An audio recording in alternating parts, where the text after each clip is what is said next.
नमस्कार. चेकमेट टाइम्सच्या वतीनं मी धनराज माने आपल्या सर्व प्रेक्षकांचं स्वागत करतो. पहिलं तर मी महाराज तुमचं स्टुडिओमध्ये स्वागत करतो. रामकृष्ण रामकृष्णारी. पण म्हणजे ती वारी आज तिथली डिफेन्स अडवते. या डिफेन्सच्या भिंतीच्या शेजारीच तसं बघितलं तर तुमचं गाव म्हणजे हद्दच. तुमचं लहानपणीचं काय अनुभव एनडीएशी संबंधित काय आहे का? तुमचं लहानपण कसं केलं मांडवी भागात किंवा काय? लहानपण खेडेगाव, एकत्र कुटुंब आमचं. त्याच्यानंतर घरामध्ये म्हणजे 18-20 माणसं आम्ही सगळे. शेतीला जोडधंदा म्हणून दुधाचा व्यवसाय, मग बैलांची आवड, मशीनची आवड, हे सगळं पाहिलेलं आहे आम्ही. शेतामध्ये कामं केलेली आहेत. ही सगळं कामं करता करता सायंकाळच्या गावामध्ये हरिपाठ होतो देवळामध्ये. तो हरिपाठ श्रवण केलेला आहे. त्या श्रवणाने झालेली आवड आहे. म्हणजे बघा, नकळत समाजातल्या अनेक घटकांचे उपकार आपल्यावरती असतात. एखादं व्यक्तिमत्व ज्यावेळेस घडतं त्यावेळेस समाजाचे सुद्धा नकळत किती मोठे उपकार झालेले असतात. तुम्ही एखादी गोष्ट मी सांगितली, ती ऐकली, मला जर भावली आणि मी माझ्या जीवनामध्ये ती करत राहिलो तर त्याचा फायदा मला होतो. साधा ऐकलेला हरिपाठ, देवळांमध्ये पूर्वी गावांमध्ये ग्रंथ चालायचे. या श्रावण महिन्यामध्ये, हा चातुर्मासाच्या काळामध्ये ग्रंथ चालायचे. लोक गावातली एकत्र यायची, बसायची. आता सोशल मीडियाच्या माध्यमातून लोक इंटरनेटचा म्हणतात ना, कलीचा कराल काळ इतका भयंकर आहे की या काळामध्ये लोक एकत्र बसायला तयार नाहीयेत.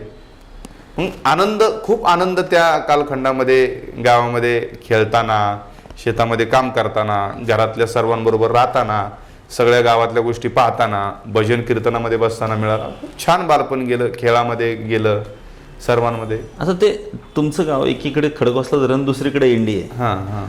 म्हणजे एनडीएचा काय तुमचा अनुभव आहे का, की तुमच्या समोर कोणत्या त्यांनी कवायती केल्या असतील किंवा? एनडीएची परेड अनेक वेळा आम्ही पाहिली. आणि एनडीए आपल्या भारत देशातलं नंबर 1चं ठिकाण आहे की जिथं तीनही दलाचे अधिकारी म्हणजे क्लास 1चे ऑफिसर होऊन तिथून बाहेर पडतात. त्याचा आपल्याला सगळ्यांना आदर आहे आणि ते आपल्या जवळ आहे. आपल्या भारत देशाचे माजी संरक्षण मंत्री ते म्हणायचे की भारत देशामध्ये महाराष्ट्र आहे, महाराष्ट्रात एनडीए, पण त्या एनडीएत महाराष्ट्राचे किती? बरोबर. काय एनडीएची काय होतं एनडीए मध्ये हे नंतर कळालं. तर कदाचित लहानपणीच हे कळालं असतं तर असं वाटतं आज एनडीएकडे पाहिल्यानंतर आपणही तिथून पासआउट व्हायला पाहिजे होतं. म्हणजे देशाची सेवा करता आली असती आणि संप्रदायाच्या माध्यमातून देवाची सेवा करता आली असती. ते म्हणतात ना, वीर सावरकरांचं वाक्य, देहाकडून देवाकडे जाताना मध्ये देश लागतो. बरोबर. तो देश सगळ्यांसाठी महत्वाचा आहे. मग आता आपल्या भागातल्या तरुणाई एनडीएकडे वळताना दिसत नाही किंवा स्थानिक नेहमीच मागण्या करतात की स्थानिकांना प्राधान्य द्या एनडीए. तर त्या मागणीकडे कसं पाहता तुम्ही?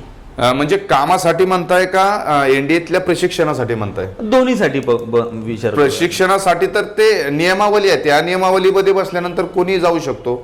आपल्याकडची आता पुण्याच्या बाजूला आपण आलो, परिस्थिती सदन झाली.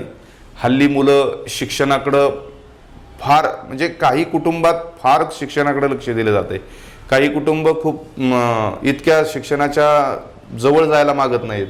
आता ते केलं पाहिजे, आपल्या जवळ आहे हाकेच्या अंतरावरती, पण आपण तिथं करत नाही. आमच्या शेजारच्या गावामध्ये खडकवाडी मधला एक मुलगा तिथून आता पासआउट झाला. खूप मोठी मिरवणूक गावाने वगैरे काढली. एखादाच असा जातोय तिथे.